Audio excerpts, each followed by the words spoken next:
Right now, hackers connected to Iran are suspected in a cyber attack on Arizona's elections website. What is Secretary of State Adrian doing about it? Experts warn that Arizona is running dangerously low on surface water on Lake Powell and groundwater statewide, and the losses are accelerating. Can the state afford the demands of water and power guzzling data centers?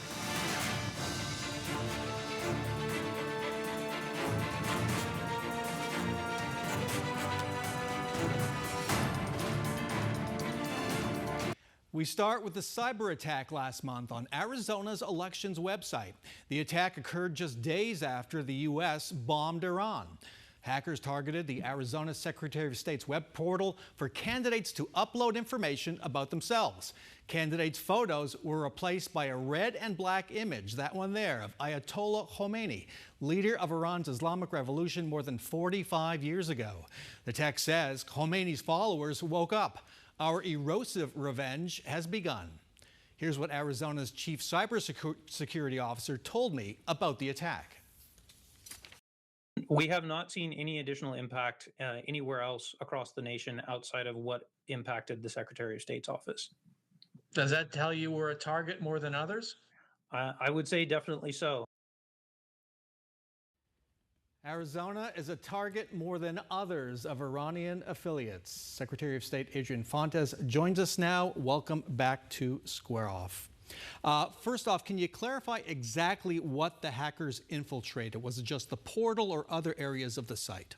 So they got through the candidate portal and they hit the results page, which is where that image was put up over the pictures of various candidates. So when election night, you see those results, the pictures were replaced. What they did not hit is really important. They did not hit our voter registration site. They did not hit the place where we have confidential addresses for some victims of violence and stuff.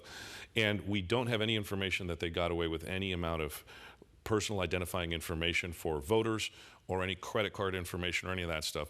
Most of that is done, the credit card stuff, by third-party vendors. So they didn't hit anything that individual Arizonans should be concerned about. But the fact that we got hit, we should have concerns. Did they get any personal identifying information for candidates? That's possible. The investigation is continuing, but it wouldn't be anything that would not already be available to the public. So while some home addresses and things of this nature may have been attained, it wouldn't be anything serious, particularly for the rest of Arizonans. Based on what you've learned in the last month or so, is the state's cybersecurity chief right in saying that Arizona is a target more than other states?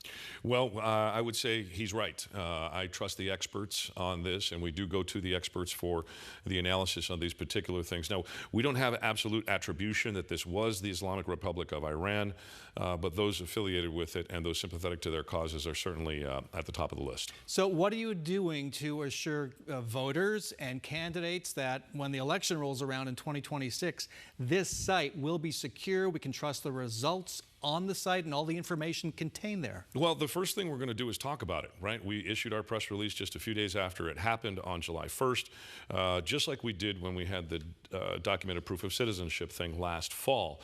We want to talk about the issues that we have in these old legacy systems that have been around for a long time, because then we can have the serious conversation to fix them, and that's going to take some money. And so we're talking right now with all of the folks involved in the budgeting process to try to get at least a stopgap immediately, but then some more significant investments down the road. So it's July, almost August. Do you expect to get some money now when the legislature's out of session? Well, the Joint Legislative Budgeting Committee, JLBC, can call a special meeting. There is a small pot of money that we can use to kickstart the efforts that we'd like to engage in, and so we're hoping that we can get that process rolling soon. But we are up against a wall. November 2026 is right around the corner, and these sorts of fixes take a lot of time. And we also have outages that we perform where no changes can be made during that calendar part because we're actually running elections. And so the calendar is very tenuous at this point, but we're trying everything that we can to get the resources that we've been asking for years.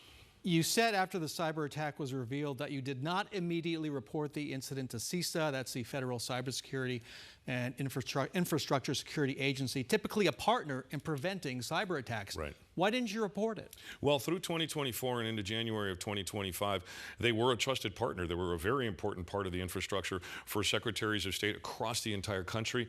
Local and state elections officials could depend on them.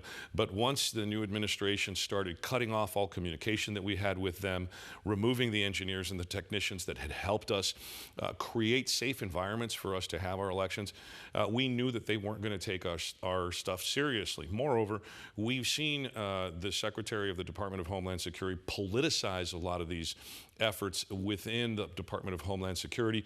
We did not want this politicized, and so we figured we could take care of it, which we did very effectively and very quickly with other partners, the National Guard, the Arizona Department of Homeland Security, some of the other private contractors that we've got helping with the security aspects of our operation. So we're doing fine without them, but until we get a serious commitment from this administration and the Department of Homeland Security, until we have assistant director that's willing to say that the 2020 election was done well, we're going to have a tough time trusting CISA now. And Ryan Murray, the state cybersecurity chief, told me 2 federal staffers that were detached to Arizona are now gone.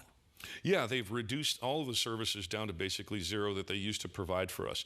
We had those 2, a PSA and a CSA, connected to our operation. We used them across the state of Arizona. That's one of the reasons why 2024 went so well. Don't forget, Bram, we had 24 bomb threats on election day in November of 2024. I'm sorry, we had 15 bomb threats in 2024. We handled it well with a strong CISA partner. None of that support exists anymore under this administration. I just can't trust that this administration takes election security seriously versus using it for political theater. You talked about transparency, being out there with information. The Arizona Republican Party and the Republican National Committee are questioning that.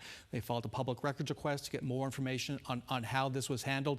Did you debrief candidates, Democratic and Republican, and the parties after this breach was discovered? No, and there was no reason not? to. Well, because they're in the political realm. They're not problem fixers. We needed to talk to the people who could help us fix the problem at the time. And let's not forget, on July 1st, we issued a press release, and these folks didn't care. The Republicans didn't care. Nobody cared until... Well, there are a couple of people on Twitter who certainly cared. Yeah, but they didn't care until about 2.5 weeks later, when one of the candidates who's announced a run against me got into them, and they wanted to use it as a political wedge. Here's the problem with that. Number one, when departments can share freely without worrying about political criticism, they don't go into a turtle shell. They know they can share the information to stop similar attacks.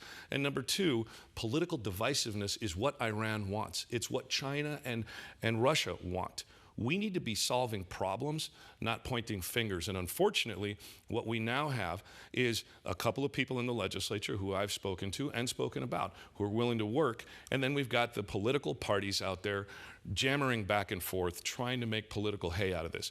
We have a problem. We need to solve it. We don't need to politicize it. Isn't it better to bring them into the tent in a way that would perhaps increase unity in solving the problem? If I could trust them to not politicize it, yes. And those are the people we included, and that's why we solved the problem as quickly as we did. All right, got to end it there. Adrian Fontes, thanks so much for joining us. You bet. When we come back, why protests over a data center in Tucson could be a sign of what's to come in the valley. But first, a new warning about accelerating losses for 2 major water sources here in Arizona. 12 Plus is the streaming home of 12 News. You can see all of our Sunday Square Off coverage there. Download 12 Plus on your Roku, Fire TV, and Apple TV devices right now. And stay with us.